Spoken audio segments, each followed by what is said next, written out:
കേട്ടില്ലേ, ഏതാനും ചില ദിവസങ്ങൾക്ക് മുൻപ് മരിച്ച വാപ്പാനെ കബറിലടക്കി തിരിച്ചു വന്ന് 18ാമത്തെ ദിവസം വാപ്പാന്റെ മുതൽ വീതിച്ചപ്പോ വീതം വെച്ച് കിട്ടിയ പറമ്പിലൂടെ ജ്യേഷ്ഠനൊന്നും നടന്നുപോയതിന്റെ പേരിൽ പകമൂത്ത അനിയൻ കരിങ്കല്ലുകൊണ്ട് വലിച്ചെറിയുകയും ഏട്ടന്റെ തല പൊട്ടി ചോരയൊലിക്കുന്നത് കണ്ട് അത് കാർന്നോരെ അടവാന്നും പറഞ്ഞ് ഒന്ന് തിരിഞ്ഞു നോക്കാതെ അകത്തേക്ക് കയറിപ്പോയി.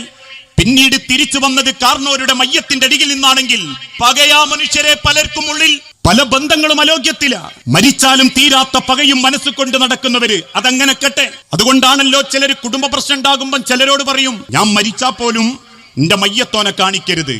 എന്തൊക്കെ ഒരു വർത്താനങ്ങളായത്. ഞാൻ മരിച്ചാ പോലും എന്റെ മയ്യത്ത് കാണാൻ ഈ വരണ്ട. കുടുംബക്കാരോടും മക്കളോടും വാപ്പാര് കൊടുക്കുന്ന ഉപദേശങ്ങളാ. വാശി കൊണ്ട് സമാധാനം നഷ്ടപ്പെട്ടവരില്ലേ? ഇപ്പോഴും നെഞ്ചിന്റെ ഉള്ളിൽ പകയും വെറുപ്പും ദേഷ്യവും കൊണ്ടു നടക്കുന്നവരില്ലേ? മുഖത്തോട് മുഖം നോക്കാത്തവർ, സലാം പറയാത്തവർ.